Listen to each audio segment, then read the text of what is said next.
이 팔찌 어디서 났니? 뜬금없는 물음에 아이가 화들짝 놀라며 얼굴을 들었다. 커다란 눈망울이 금세 물기로 가득 차더니 떨리는 목소리로 답했다. 훔친 게 아니에요. 우리 엄마 거예요. 그 말에 민수의 손끝이 파르르 떨려왔다. 그건 10년 전 자신이 손수 만들어 선물한 세상에 오직 하나뿐인 팔찌였다. 심장이 바닥으로 곤두박질 치는 기분이었다. 있을 수 없는 일이란 생각만이 머릿속을 헤집었다. 은빛 체인에 자그마한 하트 펜던트가 달린 팔찌. 그 펜던트 안쪽엔 분명 S아트 M 이니셜이 새겨져 있을 터였다. 소영과 민수, 둘만의 맹세가 담긴 아주 특별한 선물. 민수가 이곳 부산까지 오게 된 것은 사실 고작 며칠 전의 일이었다. 서울의 갑갑한 일상에서 벗어나고 싶었다. 민수야, 이번 주말에 우리 부모님 뵈러 가는 거 어때? 은지의 목소리가 조용한 사무실에 울렸다. 민수는 서류에서 눈도 떼지 않은 채 대꾸했다. 미안, 이번 주는 좀 곤란해. 요즘 계속 그래. 우리 만난 지 벌써 2년이 됐는데. 은지의 목소리에는 서운함이 짙었다. 배어나왔지만 민수는 여전히 무심하게 반응할 뿐이었다. 민수 스스로도 잘 알고 있었다. 은지에게 마음이 없다는 것을. 그녀는 영리하고 유능했지만 심장이 뛰는 설렘은 없었다. 그저 조건에 맞는 만남일 뿐.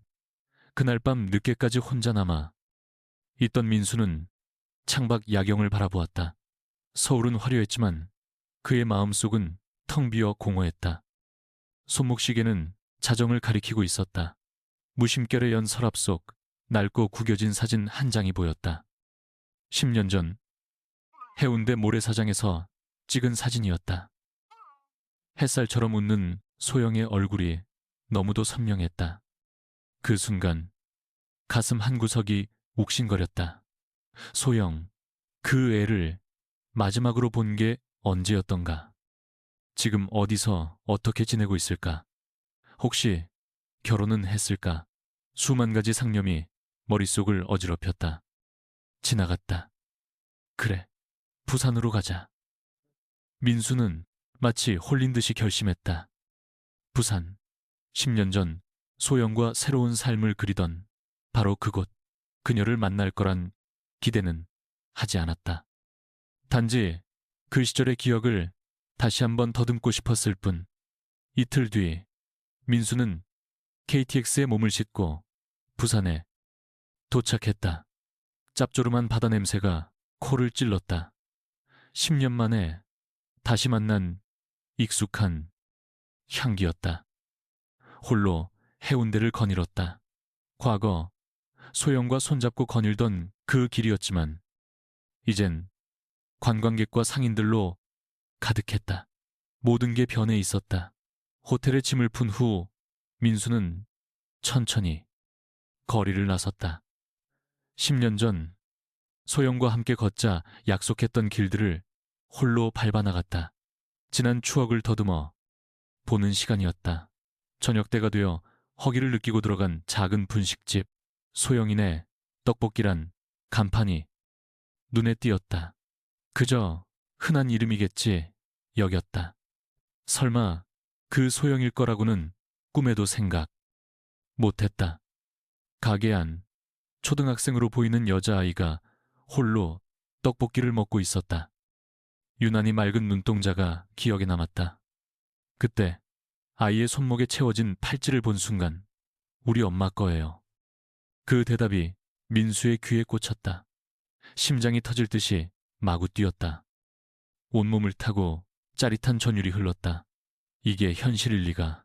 저 팔찌 조금 더 자세히 볼 수 있니?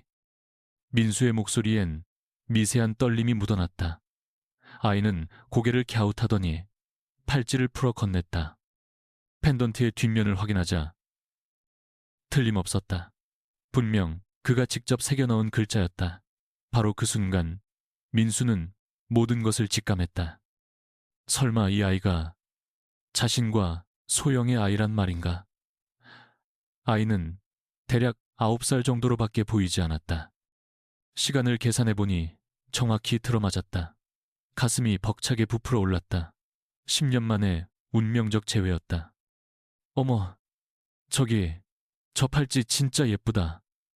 소영이 쇼윈도 너머 액세서리를 보며 아이처럼 눈을 빛냈다. 민수는 그런 소영을 보며 흐뭇한 미소를 지을 뿐이었다. 28 소영은 소녀 같은 순수함을 간직하고 있었다. 그들의 첫 만남은 아주 사소한 우연이었다. 서울역 부근의 조그만 서점, 바로 소영이 아르바이트를 하던 그곳이었다.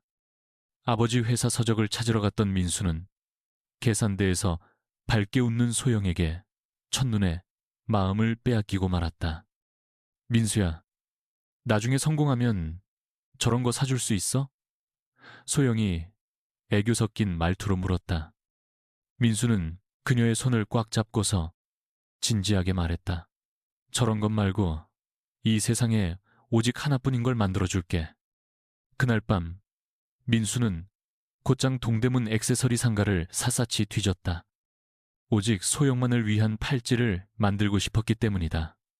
은세공 장인을 찾아가 직접 그린 도안으로 제작을 맡겼다. 이니셜은 이걸로 부탁드립니다. S와 M 사이에 하트. 민수는 꼼꼼히 디자인을 설명했다. 펜던트 겉에는 작은 하트를 새기고 안쪽엔 두 사람의 이니셜을 은밀히 담았다. 일주일 만에 손에 넣은 팔찌는 완벽 그 자체였다. 한강공원 벤치에 앉은 소영의 손목에 그것을 채워주던 그 순간 소영의 눈시울이 감동으로 붉어졌다. 정말 예쁘다. 고마워, 민수야. 그 뒤로 둘은 서울 곳곳을 누비며 추억을 쌓았다. 남산에서 자물쇠를 걸고 홍대에서 공연을 봤으며 명동에서 함께 달고나를 만들어 먹었다. 그 팔찌는 늘 소영의 손목에서 빛나고 있었다. 그러나 그들의 행복은 오래가지 못했다. 민수의 아버지 박민철 회장이 두 사람의 관계를 눈치챈 것이다.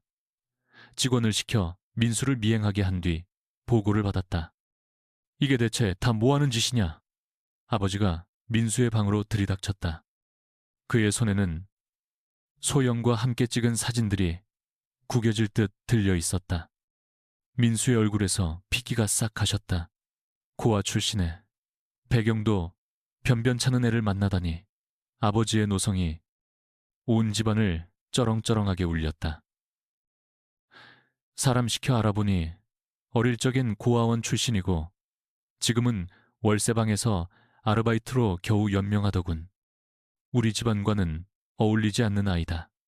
아버지가 냉정하게 선을 그었다. 민수는 가슴이 찢어지는 듯 했다. 소영의 과거를 함부로 들추는 아버지가 너무나도 원망스러웠다. 아버지, 사랑하는데 집안 따위가 무슨 상관입니까? 전 소영이를 진심으로 사랑해요. 민수는 난생 처음 아버지의 손에 맞았습니다. 그러나 아버지의 표정은 더욱 차갑게 굳어갔죠. 당장 헤어져라. 그러지 않으면 너도 이 집에서 내보낼 테다. 회사 상속도 포기하는 걸로 알겠다. 아버지의 말씀은 비수와도 같았습니다. 민수는 무엇라 답해야 할지 몰랐죠. 사랑하는 연인과 가족, 그리고 회사라는 현실 앞에서 고뇌에 빠졌습니다. 그날 밤 민수는 소영을 만났죠. 대학로의 한적한 찻집이었습니다. 소영의 얼굴엔 걱정스러운 빛이 가득했습니다. 무슨 일 있어? 안색이 너무 안 좋아 보여. 민수는 모든 것을 털어놓기 시작했습니다. 아버지의 반대와 협박, 그리고 자신의 고뇌까지 전부. 그 말을 듣는 소영의 얼굴이 어두워졌습니다. 우리 그냥 헤어지자. 소영이 나지막이 말했죠. 민수는 화들짝 놀라며 그녀의 손을 잡았습니다. 왜 그런 소리를 해? 난 널 포기 못해. 민수야, 나 때문에 네 미래를 망칠 순 없어. 가족과 회사는 내게 소중하잖아. 소영의 목소리가 가늘게 떨렸습니다. 하지만 민수는 단호하게 고개를 저었습니다. 아니, 우리 함께 떠나자. 부산에 가서 다시 시작하는 거야. 민수의 제안에 소영은 놀란 눈으로 그를 봤습니다. 정말? 정말 나 때문에 모든 걸 버릴 수 있다는 거야? 그래. 너 없는 성공은 아무 소용없어. 우리 둘이 함께면 어디서든 행복할 수 있어. 민수는 소영의 손목 팔찌를 어루만지며 말했습니다. 그 팔찌는 두 사람의 사랑을 약속하는 증표 같았죠.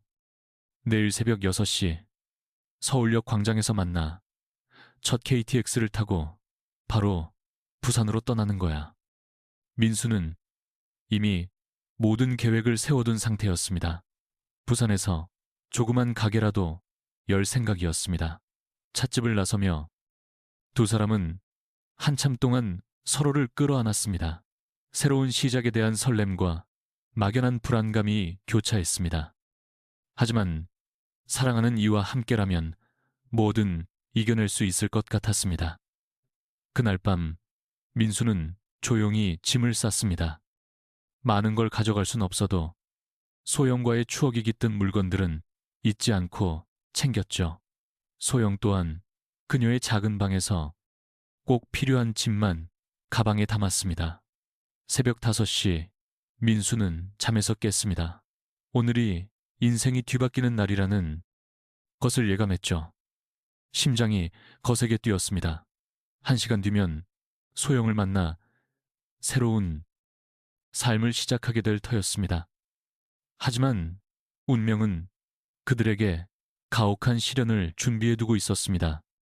차가운 물로 세수하며 거울 속 자신을 보았습니다.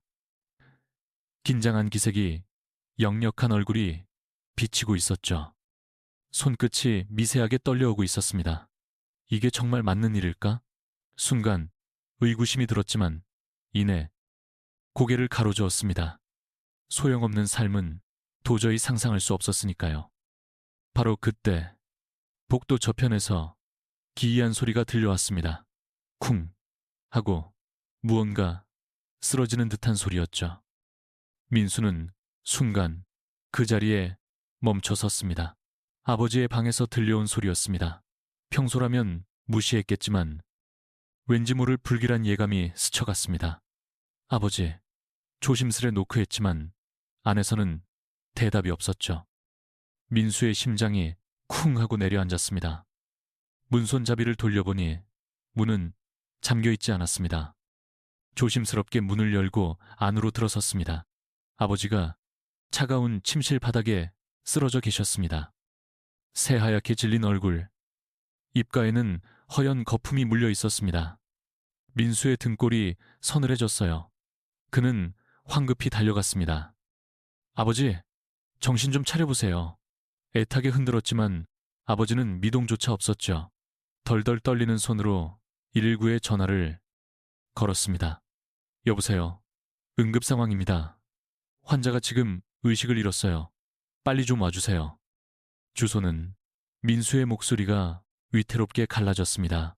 시계는 새벽 5시 45분, 소형과 약속한 시간까지 고작 15분이 남은 시각이었죠.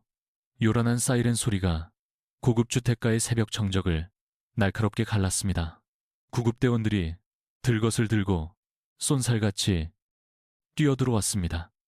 민수는 넋이 나간 채 그 광경을 바라봤습니다. 보호자분 되십니까? 환자분과는 어떻게 되시는지요? 아, 아들입니다. 뇌출혈이 강하게 의심됩니다. 즉시 응급수술을 준비해 주십시오. 맹렬히 질주하는 구급차 안, 의료진의 긴박한 외침이 귓전을 때렸습니다. 민수는 차갑게 식어가는 아버지의 손을 필사적으로 붙잡고 있었습니다. 머릿속은 온통 뒤죽박죽 엉켜버린 생각뿐이었습니다. 보호자께선 이 앞에서 기다려 주십시오. 간호사의 말에 민수는 대기실 의자에 힘없이 주저앉았습니다. 손목 시계는 오전 6시 20분을 가리키고 소영과의 약속 시간은 이미 20분이나 지나 있었습니다. 휴대폰을 꺼내려던 손이 허공에서 멈칫했습니다. 이 절망적인 상황을 대체 어떻게 설명해야 할지 막막했습니다. 가늘게 떨리는 손끝으로 소영의 번호를 눌렀습니다. 긴 신호음만 이어질 뿐 그녀는 받지 않았어요. 분명 단단히 화가 났을 겁니다. 약속을 깬 자신을 원망하고 있을 게 뻔했죠. 다시 걸어도 결과는 마찬가지였습니다. 붉은 등이 켜진 수술실 입구. 수술 중이라는 세 글자가 민수의 심장을 옥죄었습니다. 그는 의자에 앉아 머리를 감쌀 뿐이었죠. 오만 가지 생각이 머릿속을 헤집고 다녔습니다. 어젯밤 아버지와 주고받았던 그 싸늘한 대화, 그리고 소영을 향해 쏟아냈던 모진 말들까지. 수술은 오전 9시가 되어서야 끝났습니다. 의사가 수술복 차림으로 걸어 나왔죠. 그의 표정은 어둡게 내려앉아 있었습니다. 가족분이신가요? 환자분의 상태가 매우 위중합니다. 그 말에 민수의 다리 힘이 풀리고 말았습니다.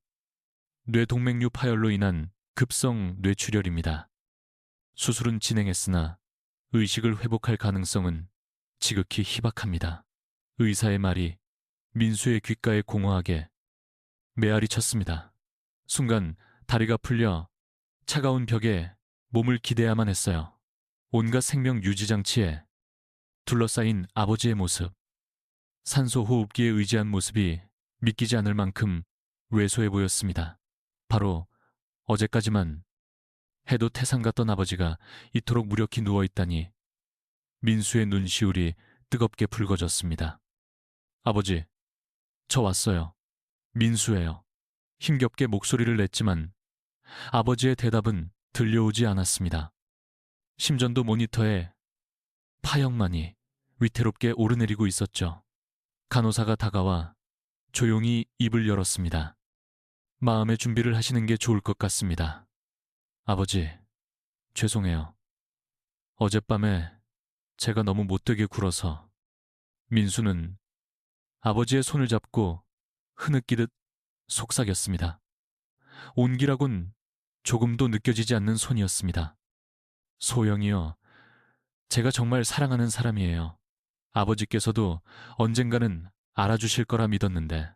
시계는 오후 2시 37분을 가리켰고 이내 심전도 그래프가 일직선이 되었습니다. 길고 단조로운 기계음이 병실을 집어삼켰습니다. 빈소를 지켰습니다. 민수는 아버지의 손을 차마 놓지 못하고 있었죠. 뜨거운 눈물이 뺨을 타고 흘렀습니다. 병원 로비에 홀로 남겨진 민수. 모든 것이 현실 같지 않았죠. 불과 몇 시간 전 소영과 새 출발을 꿈꿨건만 이제는 아버지를 영영 보내드려야 하는 현실이 닥쳤습니다. 휴대폰을 들어 다시 소영에게 연락을 시도했지만 밤새 장례식장을 지키며 조문객들을 맞았습니다. 회사 동료, 사업 파트너, 일가 친척들까지 모두가 찾아왔습니다. 모두가 민수에게 위로를 건넸지만 그의 머릿속은 온통 소영 걱정뿐이었습니다. 지금쯤 부산에 무사히 도착했을까? 나를 얼마나 원망하고 있을까? 한편 아버지의 갑작스러운 별세로 회사는 크게 요동치고 있었습니다. 주가는 곤두박질 쳤고 거래처들도 동요하기 시작했죠.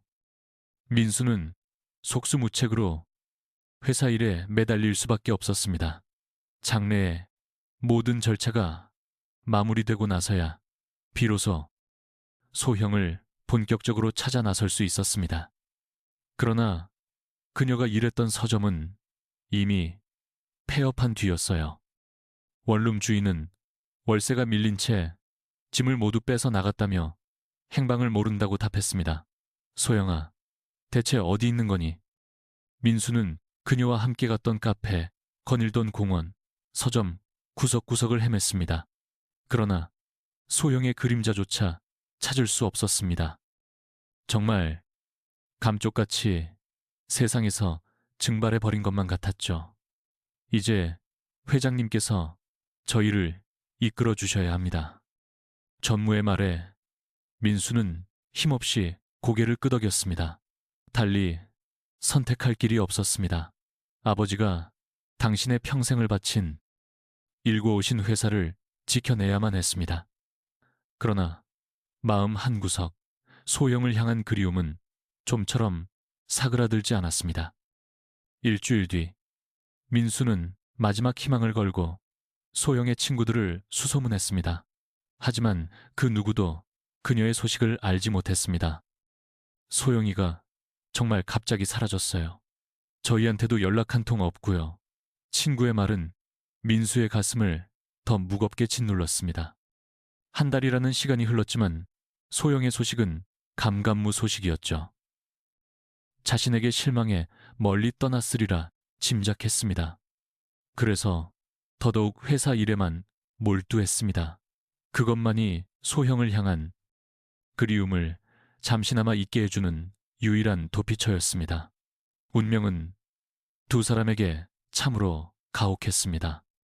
정말 하룻밤 사이에 모든 게 송두리째 바뀌어 버렸습니다.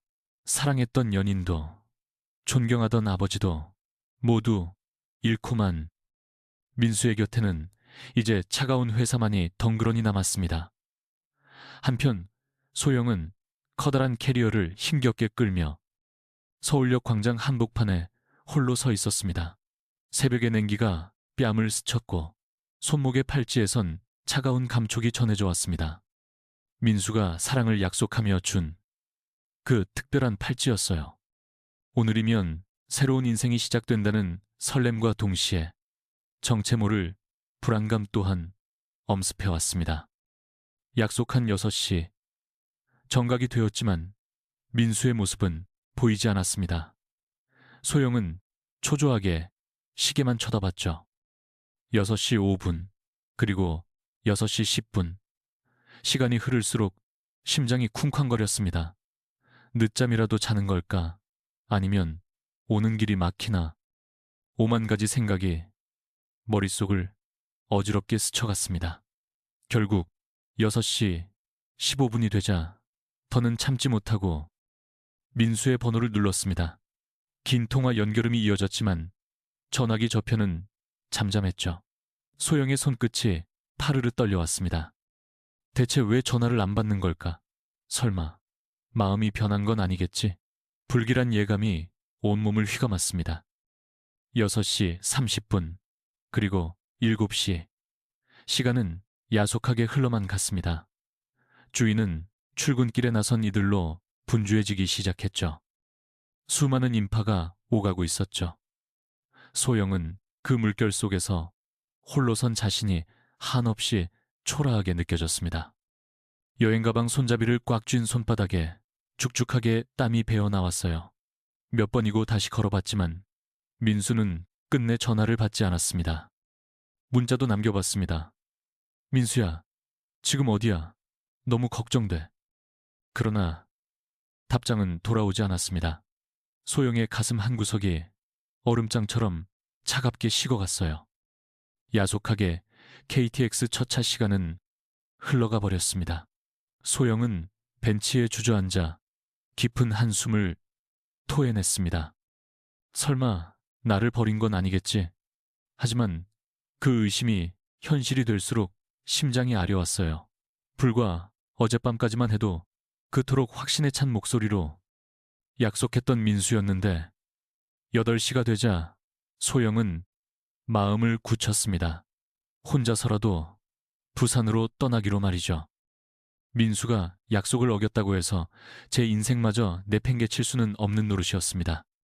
민수 없이도 새로운 시작을 할 수 있다고 스스로 되뇌며 기차표를 끊었습니다. 차창 밖으로 빠르게 스쳐 지나가는 낯선 풍경을 보며 소영은 애써 눈물을 삼켰습니다. 텅 빈 옆자리, 그곳에 있어야 할 민수가 없다는 현실이 사무치게 슬펐습니다. 손목에 팔찌를 매만지며 생각했죠. 정말이지 나 혼자만의 사랑이었을까? 부산역에 도착하니 오후 1시였습니다. 짭조름한 바다 내음이 훅 끼쳐왔죠. 낯선 도시에 홀로 남겨졌다는 사실이 비로소 실감났습니다. 달랑 여행 가방 하나와 바닥을 보이는 통장 잔고가 그녀의 전부였으니까요. 하지만 여기서 주저앉을 수는 없었습니다. 부산역 인근의 작은 고시원에 겨우 방 한 칸을 구했습니다. 비록 좁았지만 당장 몸 누일 곳이 없었으니까요. 낡은 침대에 몸을 눕혀 천장을 보자 온종일 억눌렀던 눈물이 기어이 터져 나왔습니다. 민수야, 대체 왜 안 온 거야? 무슨 일이라도 생긴 거니? 하지만 다음 날부터 소영은 곧장 일자리를 찾아 나섰습니다. 편의점이며 카페, 식당 할 것 없이 보이는 곳마다 이력서를 냈습니다. 다행히 서울에서 서점 아르바이트를 했던 경험이 작은 도움이 되었습니다. 조그마한 분식집에서 홀 서빙 일을 구했죠. 고된 분식집 일이었지만 소영은 묵묵히 해냈습니다. 이른 새벽부터 늦은 밤까지 일하며 힘겹게 하루하루를 버텨냈습니다. 정신없이 일에 몰두할 때만큼은 잠시 민수를 잊을 수 있었습니다. 하지만 홀로 남는 시간이 되면 어김없이 지독한 그리움이 파도처럼 밀려왔습니다. 부산에 정착한 지 한 달쯤 지난 어느 날이었습니다. 몸에 이상 신호가 오기 시작했죠. 아침마다 이유 없이 속이 울렁거리고 어지러웠습니다. 처음엔 그저 과로 때문이라 대수롭지 않게 여겼죠. 하지만 증세가 계속되자 덜컥 겁이 났습니다. 축하합니다. 임신 6주 차시네요. 의사의 한마디에 소영은 세상이 하얗게 멈추는 것 같았습니다. 임신이라니, 그것도 민수의 아이를. 진료실 의자에 몸을 가누기도 힘들 만큼 거대한 충격이 그녀를 덮쳤습니다. 손이 사시나무처럼 떨려 초음파 사진조차 제대로 갠 수가 없었죠. 병원을 나서서도 한참 동안 넋을 잃고 서 있었습니다. 뱃속에 민수의 아이가 자라고 있다는 사실이 도무지 믿기지 않았습니다. 기쁨인지 절망인지 모를 감정이 한꺼번에 휘몰아쳤습니다. 이제 난 어떡하지? 민수한테 이걸 말해야 하나? 꼬박 일주일을 고민한 끝에 소영은 마침내 결심했습니다. 민수에게 임신 사실을 전하기로 한 것입니다. 비록 자신을 버렸을지언정 아이의 아버지로서 알 권리는 있다고 생각했던 겁니다. 그녀는 망설임 없이 부산에서 서울로 향하는 기차표를 끊었습니다. 민수의 집 앞에 다다랐을 때는 이미 저녁이었습니다. 익숙한 대문 앞에서 그녀는 한참 동안 걸음을 떼지 못했습니다. 어떻게 알려야 할까? 화를 내면 어쩌지? 온갖 생각이 머릿속을 휘저었습니다. 큰 용기를 내어 초인종을 누르려던 바로 그 순간 집 앞 정원에서 민수가 모습을 드러냈습니다. 그러나 그의 곁엔 다른 이가 있었습니다. 곱게 차려입은 한 여인이 그의 팔짱을 꼭 끼고 있었죠. 두 사람은 정답게 웃으며 이야기하고 있었어요. 소영의 다리가 후들거렸습니다. 민수 씨, 오늘 정말 즐거웠어요. 여인의 목소리가 또렷하게 들려왔고 민수 또한 미소로 화답했습니다. 저도요. 다음에 또 봐요. 그 말에 소영은 숨이 턱 막혔습니다. 심장이 조각나는 것만 같았어요. 담장 뒤에 숨어 두 사람을 지켜보았습니다. 민수는 그 여자를 차에 다정히 태워주고 있었죠. 더없이 다정한 모습에 소영의 눈에선 뜨거운 눈물이 흘러내렸습니다. 자신을 기다리며 아파할 거라 생각했는데 더는 그 모습을 지켜볼 수가 없었습니다. 소영은 그대로 돌아섰습니다. 발걸음은 무거웠죠. 뱃속 아이를 생각하며 굳게 마음먹었습니다. 혼자서도 잘 키울 수 있어. 민수 없이 살 수 있어. 서울역으로 향하는 발걸음이 한없이 무거웠습니다. 자신의 배를 감싸 안으며 속삭였습니다. 괜찮아. 엄마가 혼자서도 훌륭히 키워줄게. 목소리는 떨리고 있었지만 의지는 확고했습니다. 부산행 기차 안에서 소영은 마음을 다잡았습니다. 민수에게는 결코 연락하지 않겠다고 말이죠. 그가 다른 이와 행복하다면 그 행복을 깨고 싶지 않았습니다. 아이는 온전히 제 힘으로 키우리라 다짐했죠. 부산에 돌아온 소영은 새로운 계획을 세우기 시작했습니다. 아이를 위해선 더 안정된 직장이 필요했습니다. 출산까지 남은 6달, 그 안에 돈을 모아 아이 맞을 채비를 해야만 했죠. 그날 밤, 작은 고시원에서 팔찌를 바라보았습니다. 민수가 새겨준 S 하트 M 글자가 달빛에 빛났습니다. 잠시 망설인 끝에 팔찌를 풀어 서랍 깊숙한 곳에 넣었습니다. 이제는 과거를 정리해야 할 때였습니다. 소영은 홀로 아이를 출산했고 작고 예쁜 딸이었습니다. 민수를 쏙 빼닮은 눈매에 가슴이 시렸지만 그럼에도 행복했습니다. 아이의 이름은 다은이라 지어주었죠. 편안하고 은혜로운 삶을 살기를, 아이만큼은 행복하게 키우고 싶다는 소망을 담은 이름이었죠. 그렇게 10년의 세월이 흘렀습니다. 소영은 다은과 부산에서 새로운 삶을 꾸리고 있었어요. 고된 삶이었지만 후회는 없었습니다. 아이가 있기에 민수를 향한 그리움도 서서히 옅어져 갔죠.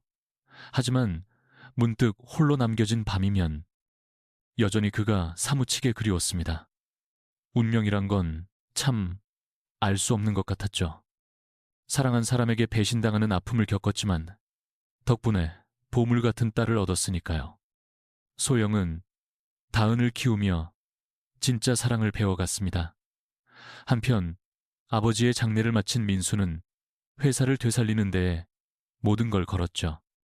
매일 새벽 5시에 출근해 밤 12시가 훌쩍 넘어서야 귀가하는 생활의 연속이었습니다. 사무실 책상 위에는 서류들이 산처럼 쌓여만 갔습니다. 주가 폭락으로 존폐 위기에 놓인 회사를 위해 단 하루도 쉴 틈이 없었습니다. 아버지의 갑작스러운 죽음 이후 주요 거래처들의 계약 파기 통보가 빗발치기 시작했고 회의실에서는 긴급 임원 회의가 연일 이어졌습니다.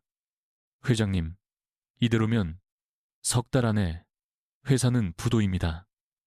재무담당 상무의 침통한 얼굴을 본 민수는 주먹을 불끈 쥐었습니다. 아버지가 피땀으로 일군 회사를 결코 무너뜨릴 수는 없었죠. 민수는 사무실을 집 삼아 생활하기 시작했습니다. 소파에서 새우잠을 청하며 컵라면으로 허기를 채우는 나날이 계속됐습니다. 거울 속 자신의 몰골은 엉망진창이었죠. 수염은 덥수룩하게 자라났고 눈 밑에는 짙은 다크서클이 자리 잡았어요. 그럼에도 고된 시간 속에서도 소영에 대한 그리움은 멈추지 않았습니다. 특히 깊은 밤 홀로 남겨질 때면 더욱 사무쳤죠. 책상 서랍 속 소영과 함께 찍은 사진을 꺼내보곤 했죠. 지금 어디서 무얼 할까? 날 원망하고 있겠지? 그런 상념들이 그의 가슴을 찔렀습니다. 꼬박 2년간의 사투 끝에 회사는 점차 안정을 되찾기 시작했습니다. 민수의 탁월한 경영 수완과 혁신적인 사업 아이템이 빛을 발한 것이었습니다. 주가 역시 다시 상승세를 탔고 신규 거래처와 계약도 체결됐죠. 바로 그때 민수 앞에 강은지라는 여자가 나타났습니다. 자신의 아버지가 대표로 있는 투자회사를 앞세워 민수의 회사에 투자를 제안하러 온 것이었죠. 블랙 정장을 세련되게 소화한 그녀는 첫 만남부터 강한 인상을 남겼습니다. 박 회장님, 저희 쪽 투자 제안서를 검토해 주시겠습니까? 은지는 첫 만남부터 민수에게 호감을 드러냈죠. 업무적인 만남이 끝난 뒤에도 커피 한 잔을 제안했습니다. 회장님처럼 유능한 분과 함께 일하고 싶네요. 정말 존경스럽습니다. 그녀의 찬사에 민수는 멋쩍어 했죠. 오랫동안 일에만 파묻혀 살아온 탓에 여자와의 대화가 영 어색했거든요. 은지는 끈질기게 민수에게 다가왔습니다. 사업 자료를 핑계로 가져다주며 자연스레 식사 약속을 잡았죠. 최고급 레스토랑에서의 저녁, 아트센터에서의 공연, 관람 등 모든 만남은 은지가 주도하는 것들이었습니다. 그렇게 은지와 시간을 보내면서도 민수의 마음속 한구석에는 늘 소영이 자리하고 있었습니다. 은지가 미소 지을 때면 소영의 환한 웃음이 겹쳐 보였고 그녀가 손을 잡으려 하면 소영의 온기가 떠올랐습니다. 하지만 소영은 이제 어디에서도 찾을 수 없는 존재가 되었죠. 그렇게 은지와 인연을 맺은 지 꼬박 1년이 흘렀을 때였습니다. 그녀가 민수에게 정식으로 교제를 제안했습니다.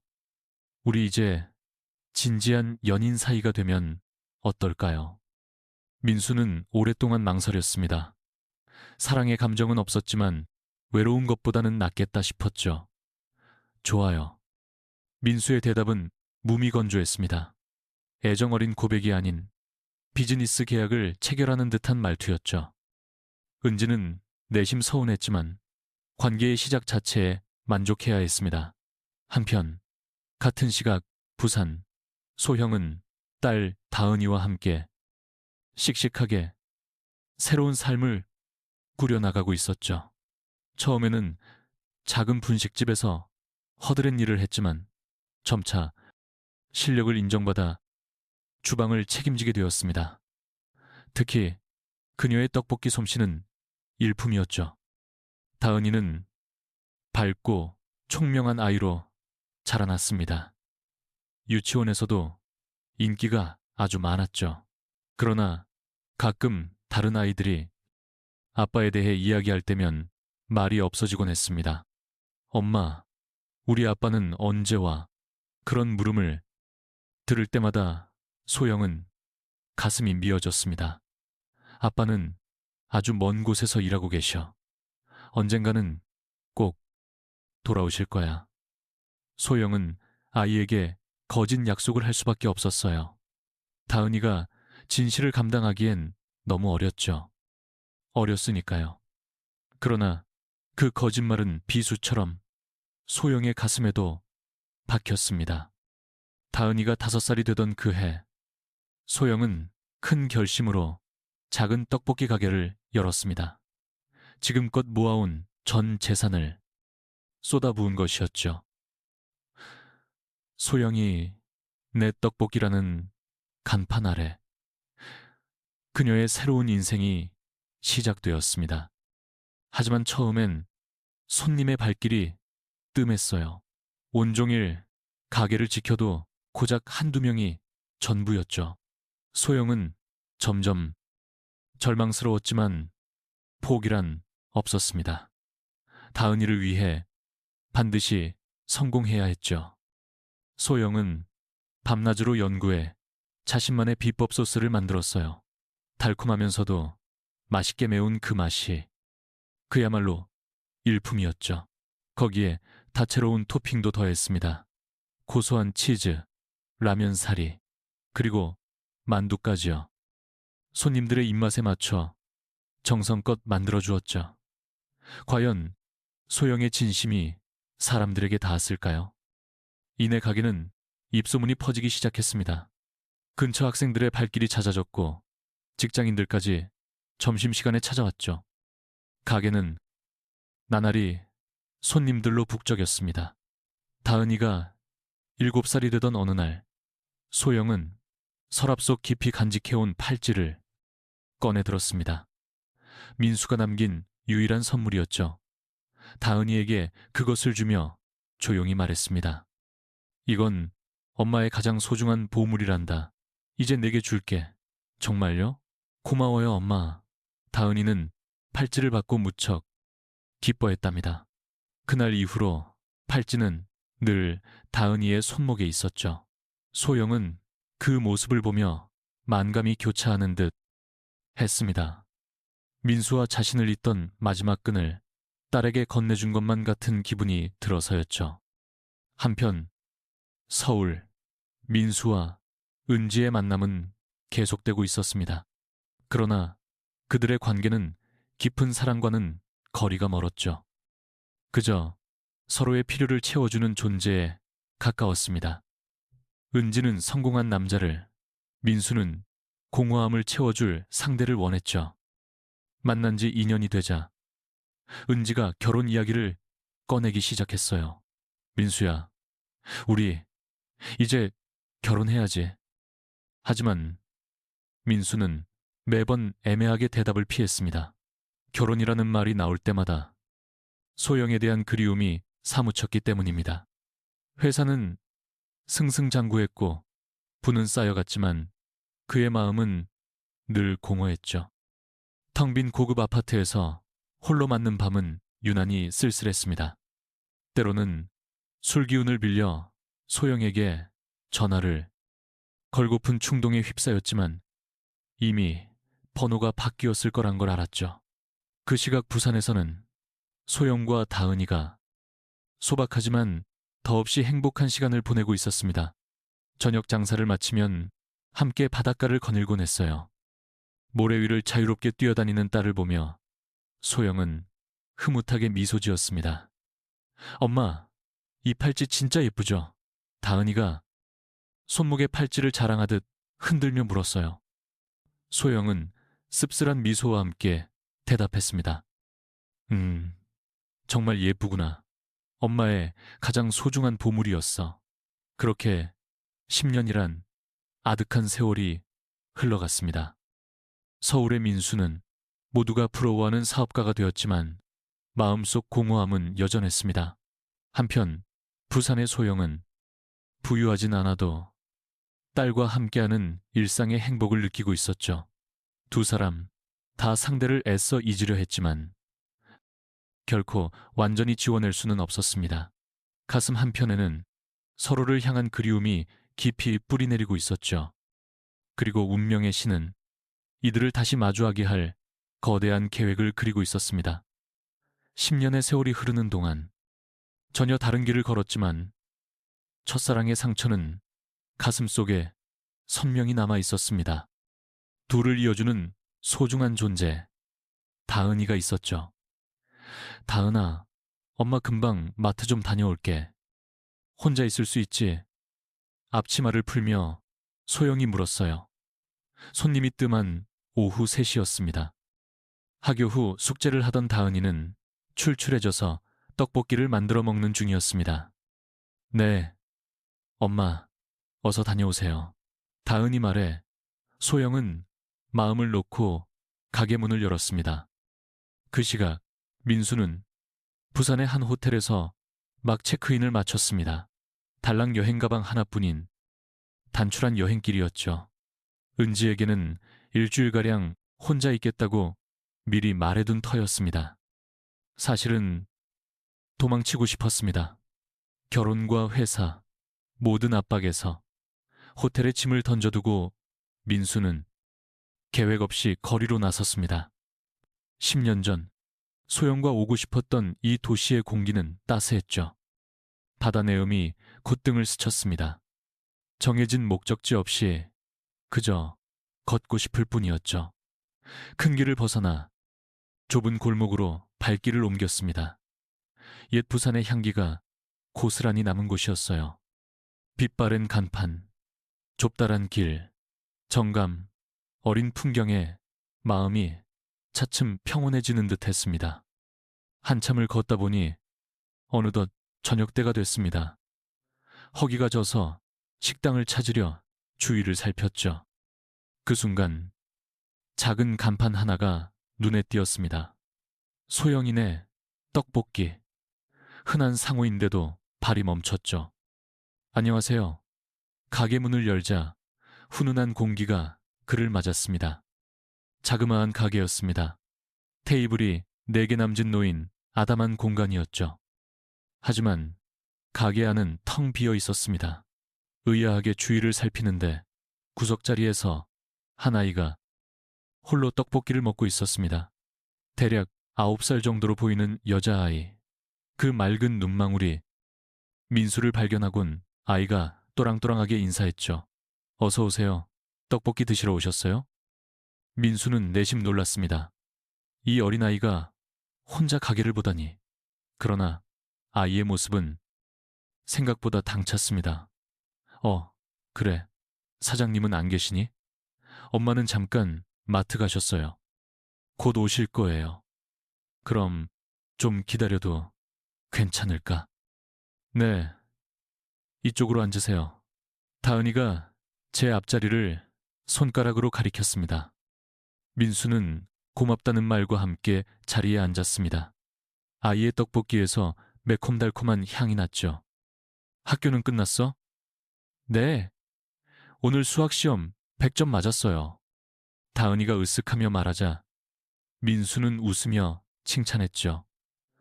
와, 정말 똑똑하구나. 똑똑하네.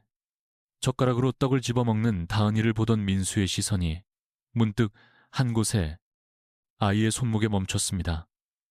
햇살을 받아 반짝이는 은색 체인, 팔찌 때문이었죠. 심장이 쿵 하고 내려앉는 기분이었습니다. 저 팔찌는 분명 자신이 만든 것이었다. 하트 모양 펜던트와 은색 체인, 모든 게 똑같았습니다. 대체 어떻게 이 아이의 손목에, 그게 왜 저 아이의 손목에, 민수의 머릿속이 텅 비어버렸습니다. 너, 이 팔찌 어디서 훔쳤어? 너무나 큰 충격에 이성이 마비된 채 뱉어버린 말이었습니다. 다은이의 얼굴이 그 순간 차갑게 굳어갔습니다. 아이의 눈가에 물기가 차오르더니 떨리는 목소리가 새어나왔습니다. 훔친 거 아니에요. 9kg며 한한진과 곰과 우리 엄마 물건이에요. 목소리는 가늘게 떨렸지만 그 눈빛만은 단호했습니다. 민수는 더 깊은 혼란에 빠졌죠. 엄마 것이라니. 그럼 혹시 믿을 수 없는 상상들이 그의 머릿속을 폭풍처럼 휩쓸고 지나갔습니다. 미안하다. 아저씨가 오해했구나. 그 팔찌 잠깐만 자세히 봐도 괜찮을까? 민수는 목소리를 한껏 낮추어 물었습니다. 다은이는 경계심을 완전히 풀지 않은 채 조심스럽게 팔찌를 풀어 건넸습니다. 소중한 거니까 조심히 다뤄주세요. 엄마가 세상에서 제일 아끼는 물건이라고 하셨어요. 떨리는 손으로 팔찌를 받아든 민수는 펜던트를 천천히 뒤집었습니다. 그 뒷면에는 S와 M 사이에 하트가 선명한 이니셜이 새겨져 있었습니다. 단 하나의 의심조차 허락되지 않았죠. 자신의 손으로 직접 새겼던 바로 그 글자였습니다. 민수는 숨이 턱 막혀왔습니다. 이게 정말 현실이란 말인가? 만약 이 아이가 소영의 딸이라면 빠르게 나이를 계산해보니 모든 것이 맞아떨어졌습니다. 10년 전 소영이 임신했다면 말이죠. 지금 이 아이의 나이와 모든 시간의 조각이 정확히 일치했습니다. 아저씨, 표정이 왜 그러세요? 이 팔찌 아는 거예요? 다은이가 고개를 갸웃하며 순수하게 물었습니다. 민수는 무슨 말을 해야 할지 도무지 알 수가 없었죠. 이 작은 아이에게 이 모든 진실을 털어놔야 하는 걸까? 아니, 팔찌가 너무 예뻐서. 이건 엄마가 언제 주신 거니? 2년 전에요. 제 7살 생일 선물이었어요. 엄마가 가장 소중히 여기던 거래요. 다은의 대답이 민수의 가슴에 비수처럼 꽂혔습니다. 소영이 자신과의 추억을 딸에게 물려주었다니. 민수는 떨리는 목소리로 물었습니다. 너희 엄마는 성함이 어떻게 되시니? 이소영이요. 세상에서 제일 예쁘고 착한 우리 엄마예요. 소영. 역시 그녀가 맞았습니다. 민수의 눈시울이 붉게 달아올랐습니다. 그는 조심스럽게 다음 질문을 던졌습니다. 그럼 아빠는? 그 말에 다은이의 얼굴에 잠시 그늘이 졌습니다. 아빠는요, 아주 먼 곳에 일하러 가셨어요. 언젠가는 꼭 돌아오실 거래요. 그 말을 듣는 순간 민수의 심장이 갈기갈기 찢기는 듯 했습니다. 이 아이가 자신의 딸일 확률이 거의 확실한데 제 아비의 얼굴조차 모른 채 자라온 것입니다. 지난 10년간 소영이 홀로 이 아이를 감당해왔다는 뜻이었죠. 그 사실이 거대한 파도처럼 민수를 덮쳤습니다. 아저씨도 떡볶이 드셔보실래요? 우리 엄마 솜씨가 최고거든요. 다은이가 해맑게 웃으며 말했습니다. 민수는 그 미소 위로 10년 전 소영의 얼굴이 겹쳐 보이는 것을 느꼈습니다. 지독할 만큼 똑같은 미소였습니다. 바로 그때 딸랑 하고 가게 문이 열렸습니다. 민수의 심장이 바닥으로 떨어졌다가 솟구치는 듯 했습니다. 드디어 소영과 마주하게 될 운명의 순간이었습니다. 무려 10년 만에 다은아, 엄마 왔다. 귓가에 사무치도록 익숙한 목소리였습니다. 민수는 황급히 팔찌를 다은의 손에 돌려주고는 천천히 몸을 돌렸습니다. 그리고 그곳에 문 앞에 선 한 여자를 보았습니다. 10년의 시간이 무색하게 소영은 여전한 모습이었습니다. 그대로였습니다. 그러나 민수를 알아본 그 순간 소영의 얼굴에서 모든 핏기가 사라졌습니다. 두 사람은 아무 말도 없이 서로를 응시했습니다.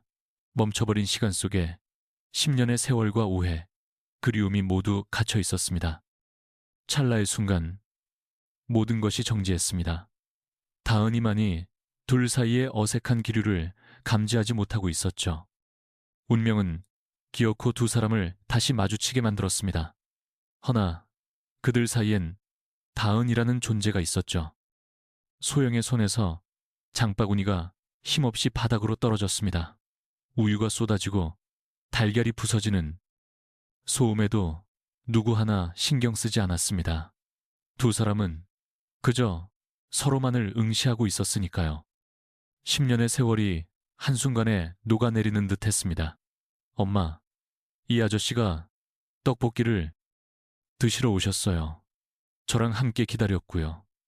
다은이의 밝은 목소리였지만 엄마와 아저씨 사이에 묘한 분위기를 감지했는지 목소리가 점차 잦아들었습니다. 두 어른의 표정은 너무나 굳어 있었죠. 소영은 숨조차 제대로 쉴 수 없었습니다. 심장이 터질 것만 같았죠. 민수, 10년 만에 마주한 그, 꿈에서도 애타게 그리던 그가 지금 가게에 앉아 있다니 다리에 힘이 풀려 문틀을 붙잡아야만 했습니다. 민수 또한 마찬가지 심정이었습니다. 소영, 그토록 찾아 헤맨 그녀가 바로 눈앞에 있었으니까요. 하지만 반가움보다도 충격이 훨씬 더 컸습니다. 그리고 다은이를 보는 순간 확신했죠. 이 아이는 틀림없이 자신의 딸이라는 것을. 가게 안엔 무거운 정적만이 흘렀고 시계 소리만 들렸죠. 다은이는 엄마와 아저씨를 번갈아 쳐다보며 무슨 일인지 의아해했습니다. 소영은 애써 정신을 다잡았죠. 아이 앞에서 무너지는 모습을 보일 순 없었습니다. 그녀는 떨리는 목소리로 겨우 입을 열었습니다. 다은아, 방에 들어가 숙제마저 하렴. 네, 근데 엄마, 얘야, 어른들 할 얘기가 있어. 방에 들어가 있어. 소영의 목소리는 평소와 달리 단호했습니다. 다은이는 뭔가 이상함을 느꼈지만 엄마 말을 따랐습니다. 방으로 들어가면서도 아이는 자꾸 뒤를 돌아보았습니다. 다은이가 사라지자 가게엔 민수와 소영만 남았죠. 텅 빈 공간엔 두 사람의 숨소리만 맴돌았습니다. 침묵을 깬 건 소영이었죠. 왜 여기에 있는 거야? 그녀의 목소리는 미세하게 떨리고 있었습니다. 민수는 뭐라 답해야 할지 알 수 없었죠. 그냥 여행 중이야. 여행? 민수가 조심스레 물었습니다. 저 아이, 다은이가 한 팔찌 말이야. 그 말에 소영의 표정이 차갑게 굳었습니다. 그 팔찌, 내가 너한테 줬던 거 맞지? 소영은 이제 더는 숨길 수가 없었습니다. 고개를 끄덕였죠. 맞아. 그럼 다은이는 민수가 그의 말이 끝나기도 전에 소영이 고개를 저었죠. 아니야. 너와는 상관없어. 하지만 그 목소리엔 확신이 없었습니다. 민수는 소영의 눈을 정면으로 보며 물었죠. 소영아, 사실을 말해. 다은이 내 딸이지. 소영의 눈에서 기어코 눈물이 터져 나왔습니다. 그래, 내 딸 맞아. 그래서 어쩔 건데. 억눌렀던 감정이 폭발하듯 터져 나왔습니다. 10년간 홀로 감내한 모든 서름이 그 말에 담겨 있었죠. 민수는 양손으로 머리를 감쌌습니다. 자신의 딸이라니 무려 9년이나 모르고 살았다는 사실이 견딜 수 없었습니다. 왜 말 안 했어? 왜 혼자서 키운 거야? 말을 안 했다니. 그럼 넌 어디 있었는데? 소영의 목소리가 날카로워졌습니다. 10년 전 그날 왜 안 왔어? 서울역에서 몇 시간을 기다렸는데 아버지가 갑자기 돌아가셨다. 아버지가 새벽에 뇌출혈로 쓰러지셨어. 너한테 전화했는데 받질 않았잖아. 아버지가 돌아가셨다는 말이야. 민수의 목소리가 거칠어졌죠. 소영은 믿을 수 없다는 얼굴이었어요. 전혀 몰랐던 이야기였죠. 그럼 정말 그래서 못 왔던 거구나. 당연하지. 나도 널 애타게 찾았어. 근데 넌 이미 떠나고 없었어. 두 사람은 서로를 보며 깨달았어요. 모든 게 지독한 오해였다는 걸. 그럼 내가 널 오해한 거였어? 소영이 그 자리에 주저앉으며 울음을 터뜨렸어요. 다른 여자와 함께인 걸 봤단 말은 차마 꺼내지 못했죠. 그것마저 오해일지 모르니까 미안하다, 소영아.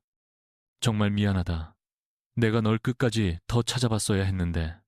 민수 역시 그녀 앞에 무릎을 꿇었어요.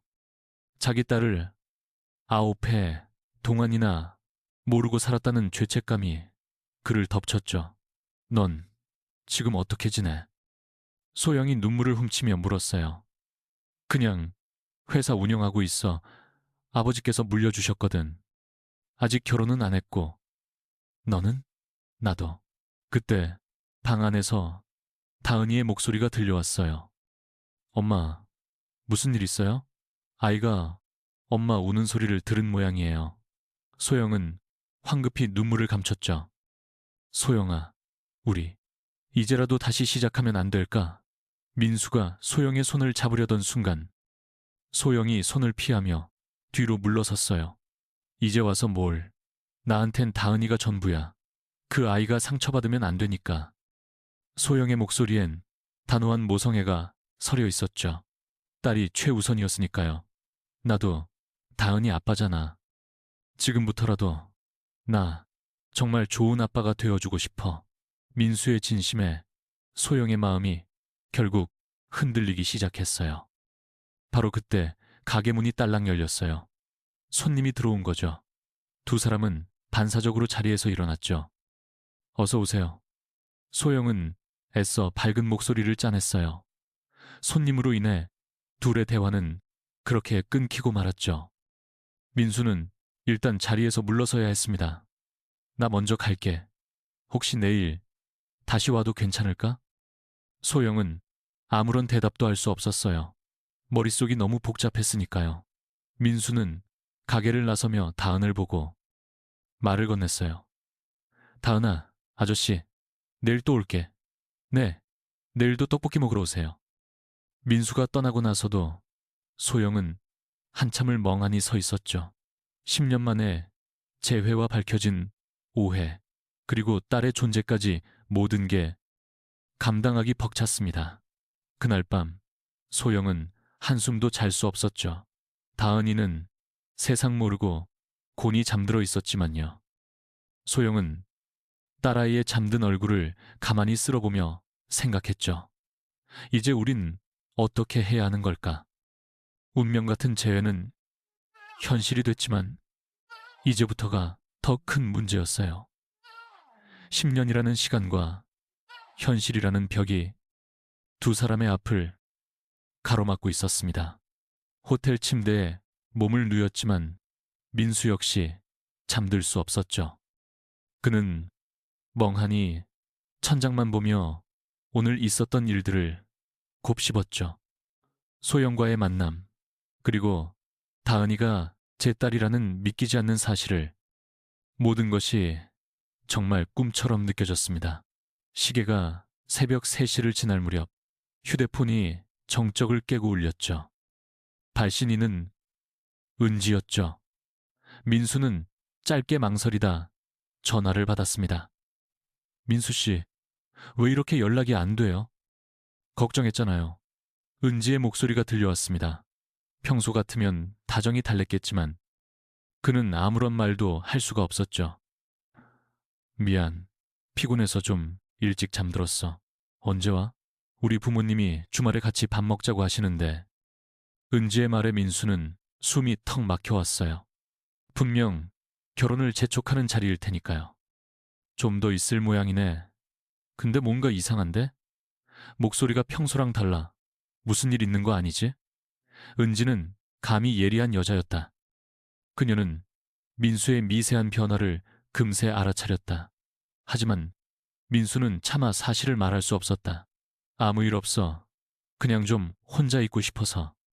수화기를 내려놓은 민수의 머릿속은 더욱 복잡해졌다. 은지와 함께한 2년이란 시간, 결혼이라는 약속까지, 거기에 갑자기 나타난 소영과 다은의 존재까지, 모든 것이 실타래처럼 엉켜버렸다. 이튿날 오전, 민수는 다시 그 떡볶이 가게로 향했다. 가게 앞은 아직 굳게 닫혀 있었다. 시간은 오전 9시. 가게는 보통 오전 11시쯤에나 문을 여는 듯 했다. 하지만 그는 기다리는 수밖에 없었다. 얼마 지나지 않아 가게 뒤편에서 다은이가 모습을 드러냈다. 아이의 등에는 작은 책가방이 매여 있었다. 다은이는 민수를 발견하고는 환하게 웃으며 인사했다. 아저씨, 벌써 오셨네요? 일찍 등교하는구나. 네, 오늘은 체육 시간이 있어서 신나요. 다은이가 해맑게 웃으며 말했다. 민수는 그 순수한 모습에 가슴 한편이 저릿해졌다. 내 딸과 이렇게 마주보고 이야기를 나누고 있다니 체육을 많이 좋아하는구나. 어떤 운동을 제일 잘하는데? 달리기요. 저희 반에서 제가 제일 빨라요. 바로 그때 소영이 가게 문을 열고 나왔다. 다은이를 학교에 데려다 주려던 참인 듯 했다. 그녀는 민수를 보자 순간 얼굴이 굳어버렸다. 다은아, 이러다 학교 늦겠다. 어서 가자. 엄마, 아저씨 오셨는데. 소영은 애써 민수의 시선을 피하려 했다. 어젯밤 뜬 눈으로 밤을 새운 건지 얼굴엔 피곤한 기색이 역력했다. 일찍도 오셨네요. 기다릴게. 다은이, 학교 끝나고 보자. 아저씨, 저 다녀오겠습니다. 오늘도 떡볶이 드시고 가세요. 다은이가 손을 흔들며 학교로 향했다. 민수는 그 뒷모습을 보며 다시 한번 가슴이 벅차올랐다. 내 딸이 저렇게 밝고 건강하게 자라주었구나. 다은이가 시야에서 사라지자 소영이 묵묵히 가게 문을 열었다. 민수 역시 말없이 그녀를 따라 안으로 들어섰다. 어제보다는 한결 차분해 보였지만 눈빛의 경계심은 여전했다. 어젯밤 곰곰이 생각해봤어. 먼저 침묵을 깬 것은 소영이었다. 민수야, 우리가 이렇게 다시 만난 건 정말 기적 같은 일이겠지. 하지만 우리 현실을 좀 봐. 소영의 목소리엔 깊은 고뇌가 묻어났다. 넌 서울에서 번듯한 회사를 이끌고 있고 난 고작 여기서 작은 분식집으로 하루하루를 살아가. 그런 게 지금 중요해? 난 너하고 다은이 둘하고 같이 있고 싶을 뿐이라고. 민수가 절박하게 호소했다. 하지만 소영은 단호하게 고개를 저었다. 그렇게 쉽게 말하지 마. 다은이에겐 어느 날 갑자기 아빠가 나타났다고 해서 덥석 받아들일 수 있는 문제가 아니야. 그 애는 지난 9회 동안 아빠라는 존재 없이 살아왔어. 난 항상 아빠는 멀리 일하러 갔다고 둘러댔는데 이제 와서 진실을 마주하면 아이가 받을 충격이 클 거야. 소영의 말은 틀린 데가 없었다. 민수 역시 그 부분이 가장 마음에 걸렸다. 소영아, 실은 나도 상황이 복잡해.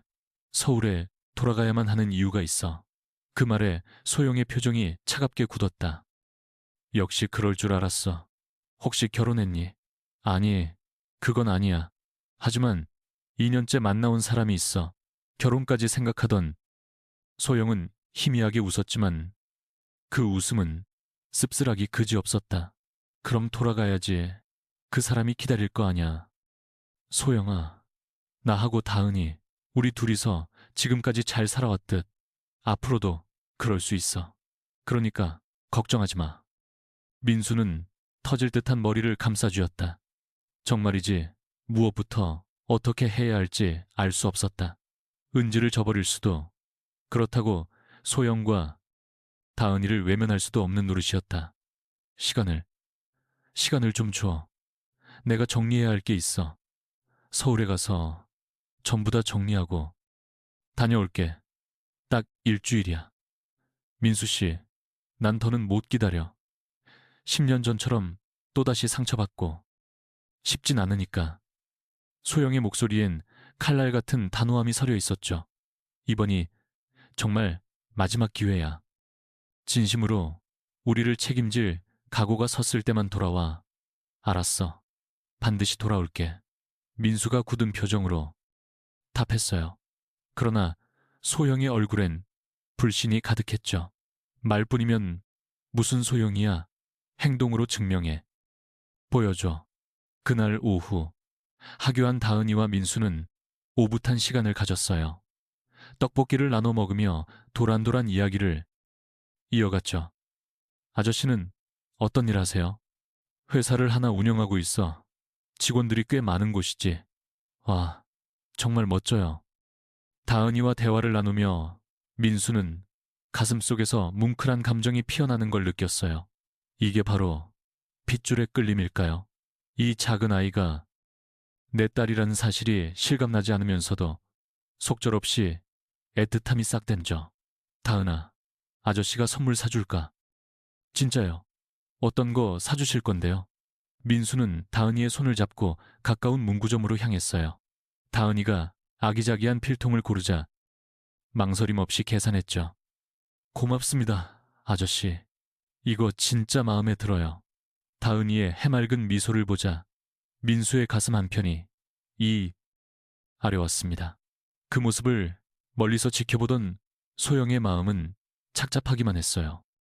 다은이가 제 아빠와 가까워지는 모습이 반가우면서도 한편으론 불안했죠. 만약 민수가 또 떠나버리면 다은이가 받을 상처가 얼마나 클지 걱정스러웠습니다. 저녁이 되자 민수가 자리에서 일어섰어요. 나 내일 서울에 다시 가봐야 해. 벌써 가시게요? 더 계시다 가세요. 다은이가 금세 시무룩해졌어요. 일주일 뒤에 꼭 다시 올게. 그때까지 엄마 말씀 잘 듣고 있어야 해. 약속하는 거예요? 그럼 약속. 민수는 다은이와 새끼손가락을 마주 걸었습니다. 다은이가 방으로 들어간 뒤 소영과 민수 사이엔 무거운 침묵과 함께 마지막 대화가 오갔어요. 정말 돌아올 거지? 날 믿어줘, 소영아. 이번엔 절대로 너희를 아프게 하지 않을게. 민수가 가게 문을 열고 나서며 뒤를 돌아봤어요. 소영이 문가에 멈춰서서 그를 배웅하고 있었죠. 두 사람의 눈길이 허공에서 얽혔지만 그 누구도 먼저 말을 꺼내진 않았습니다. 다음 날 아침 민수는 부산역을 떠났어요. KTX 창밖으로 빠르게 흘러가는 풍경을 보며 깊은 생각에 잠겼죠. 이제 서울의 모든 것을 정리할 시간이었습니다. 은지와의 인연, 회사의 미래, 그리고 새롭게 시작할 인생에 대한 결단. 서울로 향하는 열차 안에서 민수는 마침내 결심을 굳혔습니다. 이번에야말로 소영과 다은이의 곁을 지키겠다고, 두 번 다시 과거의 잘못을 되풀이하지 않겠다고 굳게 다짐했습니다. 하지만 그가 마주할 현실은 결코 녹록지 않을 터였습니다. 은지, 회사, 그리고 자신이 쌓아온 모든 기득권을 내려놓는다는 건 보통 일이 아니었으니까요. 서울역에 도착한 민수는 곧장 택시에 몸을 싣고 집으로 향했습니다. 매일 보던 도시의 풍경이 스쳐갔지만 모든 것이 생경하게만 느껴졌죠. 부산에서의 그 며칠이 그의 모든 것을 뒤흔들어 놓은 듯 했습니다. 최고급 아파트에 다다라서도 그의 발걸음은 천근만근 무거웠어요. 텅 빈 거실에 홀로 서 있으니 지독한 공허함이 밀려왔어요. 고가의 가구들과 화려한 장식들이 아무 의미 없게 느껴졌죠. 부산의 그 작은 떡볶이 가게가 차라리 더 따스했던 것 같았습니다. 소파에 몸을 묻은 채 한참을 허공만 응시했어요. 저녁 어스름이 내릴 무렵 초인종이 울렸습니다. 은지였습니다. 그녀는 화사한 꽃다발을 든 채 해맑은 미소를 지으며 안으로 들어섰습니다. 여행은 괜찮았어. 보고 싶었어. 정말. 민수는 마지못해 미소 지으며 답했어요. 응, 잘 다녀왔지. 오늘 우리 부모님이랑 저녁 먹기로 한 거 잊지 않았지? 아빠가 하실 중요한 말씀이 있대. 은지의 말에 민수의 심장이 쿵 내려앉았습니다. 분명 결혼 이야기일 터였습니다. 하지만 지금의 상황에선 감당할 수가 없었습니다. 미안. 오늘은 좀 피곤한데 다음에 보면 안 될까? 은지의 얼굴에 서운함이 스쳤습니다. 여행에서 돌아온 첫날인데 또 미루겠다고? 요즘 계속 이런 식이잖아. 나한테 숨기는 거 있어? 부산에서 무슨 일 있었던 거지? 은지는 날카로운 여자였습니다. 민수의 미묘한 변화를 금세 알아차렸죠.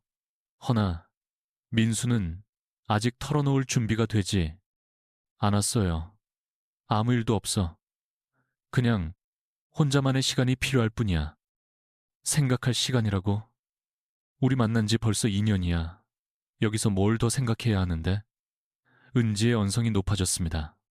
민수는 할 말을 잃었습니다. 딱 일주일만 시간을 줘. 그럼 전부 다 정리해서 말해줄게. 정리? 뭘 정리한다는 거야? 은지가 불안한 목소리로 물었죠. 하지만 민수는 더는 말하지 않았습니다. 은지는 화를 내며 집을 나갔어요. 은지가 떠나자 민수는 다시 홀로 남았습니다. 휴대폰을 들어 소영의 번호를 물끄러미 바라보았죠. 당장이라도 전화하고 싶었지만 아직은 때가 아니었습니다. 먼저 해결해야 할 일들이 산더미였죠. 다음날 출근한 민수는 도무지 일에 집중할 수가 없었습니다. 서류 더미에 얼굴을 파묻어도 다은이의 얼굴만 아른거렸죠. 부회장이 들어와 중대 보고를 올리는데도 제대로 귀에 들어오지 않았습니다. 회장님, 어디 안 좋으십니까? 안색이 어두우십니다. 아, 미안하군. 다시 설명해주게. 점심시간, 민수는 홀로 한강공원을 거닐었습니다. 10년 전 소영과 나란히 걸었던 바로 그 길이었습니다. 벤치에 앉아 깊은 고뇌에 빠졌습니다. 정말 모든 걸 버리고 부산으로 내려갈 수 있을까? 오후가 되자 은지 아버지에게서 전화가 걸려왔습니다. 민수, 군, 어젠 어찌 된 건가? 은지가 많이 섭섭해하더군. 죄송합니다, 아버님. 급한 볼일이 생겨서요. 이번 주말엔 꼭 들르게 할 중요한 얘기가 있으니. 전화를 끊자 민수의 가슴은 더 답답해져 왔습니다. 은지의 아버지는 그의 회사 투자자이자 두 사람의 결혼을 강력히 바라고 있었으니까요. 이 모든 관계를 정리하는 건 결코 쉬운 일이 아니었습니다. 그날 밤, 민수는 마침내 중대한 결심을 내립니다. 이제 더는 미룰 수가 없었습니다. 은지를 만나 모든 것을 솔직히 털어놓기로 마음먹었죠. 다음 날 저녁, 민수는 은지를 고급 레스토랑으로 불렀습니다. 그녀는 잔뜩 기대에 부푼 얼굴로 나타났죠. 아마도 청혼이라도 받을 거라 생각한 모양이었습니다. 오늘 무슨 특별한 날이야. 이런 데를 다 예약하고. 은지야, 너에게 꼭 해야 할 말이 있어. 민수는 마침내 모든 것을 털어놓기 시작했습니다. 부산에서 재회한 소영, 그리고 다은이가 자신의 딸이라는 진실과 그의 마음까지도. 미안하다, 은지야. 나에겐 이미 지켜야 할 가족이 있었어. 은지는 처음엔 도저히 믿을 수 없다는 얼굴이었습니다. 뭐라고? 딸이 있다고? 그럼 난 뭐가 돼? 목소리가 가늘게 떨려 나왔습니다. 우리가 함께한 지난 2년은 대체 뭐였던 거야? 정말 미안하다. 너에게 상처 주려던 건 아니었어. 하지만 이젠 진실을 마주해야 할 때야. 은지의 두 눈에서 끝내 눈물이 터져 나왔습니다. 난 정말로 사랑했어, 은지야. 넌 좋은 사람이니까 나보다 훨씬 나은 사람 만날 거야. 그런 식으로 위로하지 마. 난 네가 필요해. 은지는 눈물 섞인 목소리로 말했습니다. 미안해. 정말 미안하다. 민수는 더 이상 할 말이 떠오르지 않았죠. 은지는 자리에서 일어나 그의 뺨을 한 대 후려쳤습니다. 절대 용서 안 해. 은지는 그 말을 남기고 레스토랑을 박차고 나갔습니다. 그리고 이틀 후 민수는 회사 임원진을 전부 소집했습니다. 중요한 발표가 있었기 때문이죠. 저는 이 시간부로 회장직을 내려놓겠습니다. 회의실은 즉시 술렁이기 시작했습니다. 부회장님께서 잠시 회사를 이끌어 주십시오. 회장님, 갑자기 무슨 말씀이십니까? 회사는 지금 최고의 호황기인데 말입니다. 임원들이 말렸지만 민수의 결심은 확고했습니다. 개인적인 사정이 있습니다. 부디 양해 바랍니다. 이후 일주일 동안 민수는 오직 인수인계에만 매달렸습니다. 10년 동안 쌓아올린 모든 것을 정리하는 건 결코 쉽지 않았습니다. 하지만 후회는 전혀 없었습니다. 진정한 행복을 찾기 위해 반드시 필요한 희생이었죠. 그는 살던 아파트 역시 정리했습니다. 정말 필요한 물건만 챙기고 나머지는 모두 처분했어요. 하지만 소영과의 옛 추억이 담긴 사진들만은 소중하게 챙겨두었습니다. 서울에서 보내는 그의 마지막 밤이었죠. 텅 빈 아파트에서 민수는 소영에게 조심스레 전화를 걸었습니다. 소영아, 나야. 민수? 어쩐 일이야? 나 내일 부산으로 가. 이번에는 정말로 모든 것을 정리하고 가는 길이야. 정말? 정말로 모든 걸 다 정리했단 말이야? 소영의 목소리에는 놀라움이 역력했습니다. 회사도 그만뒀고 아파트도 정리했어. 이제 너희와 함께 새 출발을 하고 싶어. 하고 싶어. 내가 믿어도 될까? 믿어줘. 이번엔 절대 실망 안 시킬게. 민수의 목소리에는 확신이 가득했습니다. 다음 날 아침, 민수는 여행 가방 하나만 든 채 부산행 KTX에 올라탔습니다. 이번에는 돌아올 생각이 전혀 없었죠. 창밖으로 스치는 풍경을 보며 새로운 인생에 대한 기대감이 가슴 벅차게 밀려왔습니다. 기차 안에서 민수는 이를 떠올렸습니다.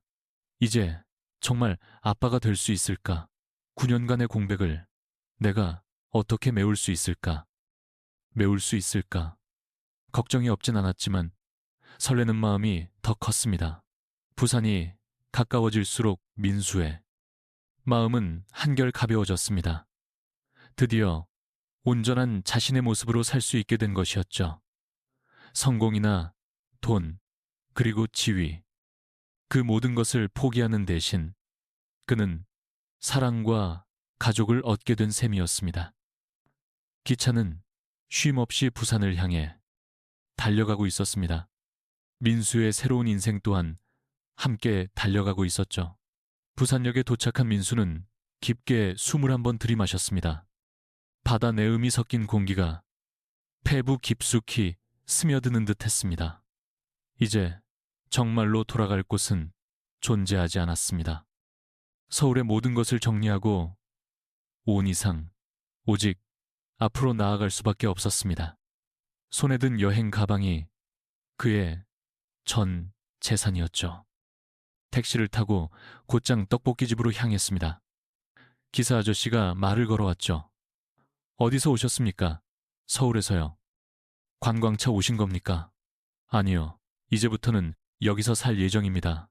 민수의 대답에 기사 아저씨는 잠옷 놀란 표정을 지어 보였습니다. 오후 2시쯤 떡볶이집 앞에 도착할 수 있었습니다. 점심시간이 훌쩍 지나서인지 가게 안 손님은 몇 명 없었습니다. 가게 안에서 소영은 설거지를 하고 있었고 딸 다은이는 학교에 간 시간이었습니다. 민수는 잠시 밖에서 그 모습을 지켜보며 마음을 가다듬었습니다. 마음을 다잡았어요. 문이 열리고 그가 들어서자 소영은 고개를 들었죠.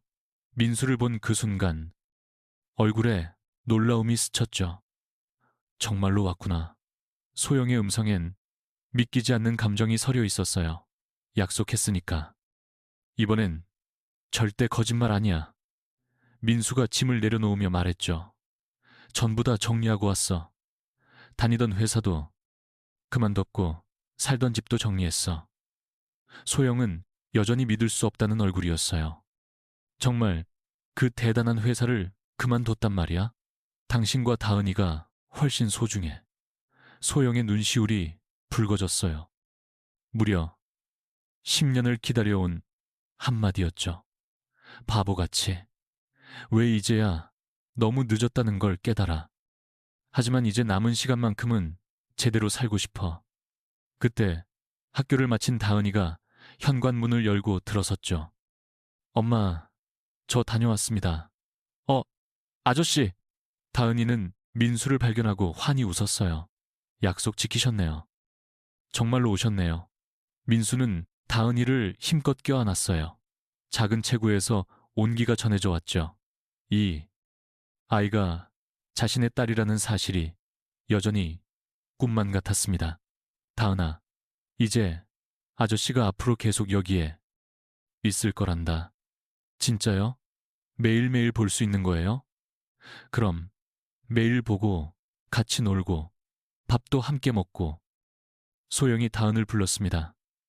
다은아, 이리 와봐. 엄마가 할 말이 있어. 다은이가 고개를 갸웃했죠. 이마가. 소영은 민수를 쳐다보며 눈빛으로 동의를 구했어요. 민수는 조용히 고개를 끄덕였죠. 다은아, 이 아저씨가 바로 네 아빠란다. 다은이는 처음엔 그 말을 이해하지 못하는 얼굴이었어요. 아빠요? 제 진짜 아빠요? 네? 정말 제 아빠라고요? 다은이는 한참 동안 민수를 뚫어지게 바라봤어요. 그리고 마침내 입을 열었죠. 그럼 왜 이제서야 오셨어요? 저 정말 많이 기다렸는데.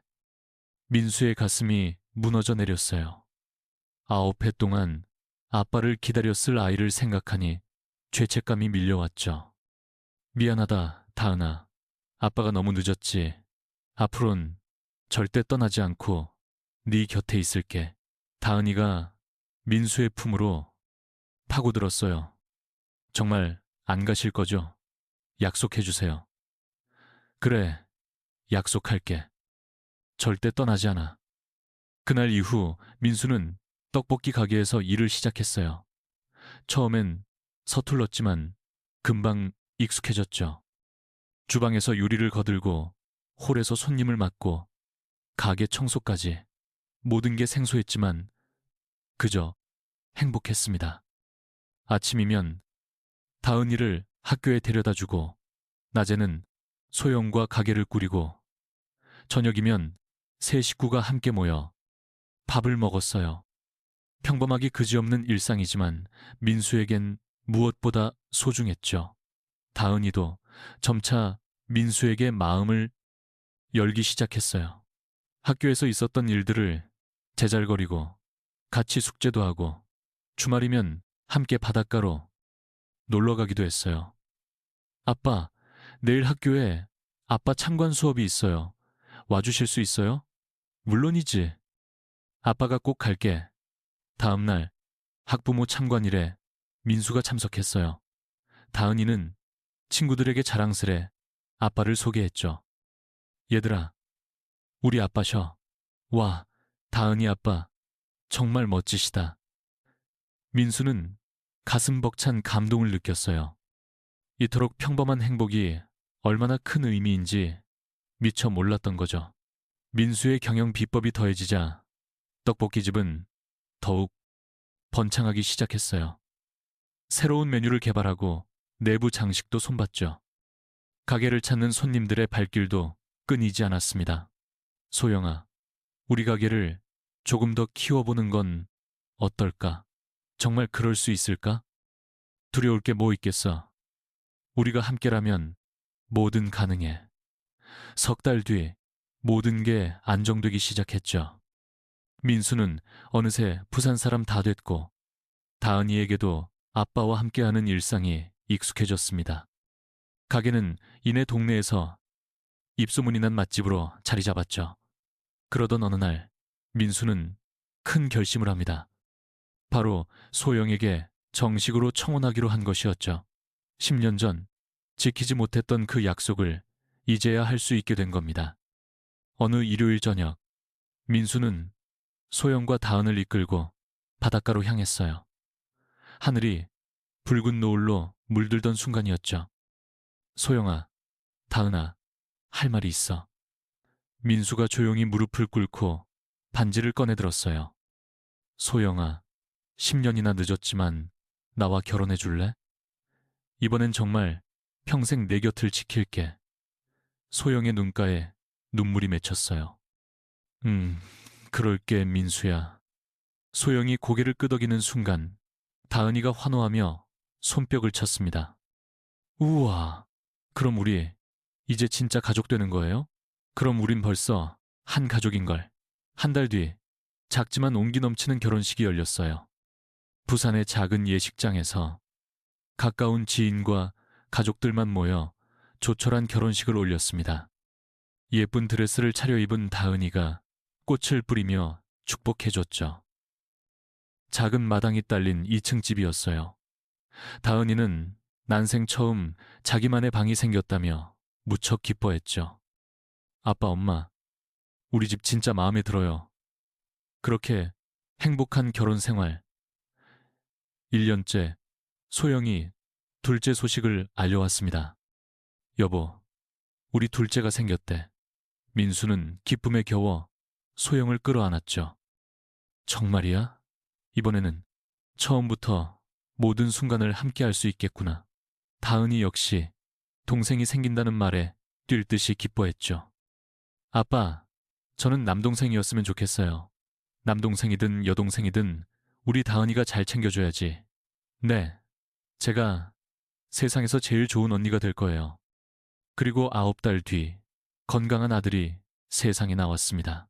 민수는 난생 처음으로 제 아이의 탄생을 곁에서 지켜볼 수 있었어요.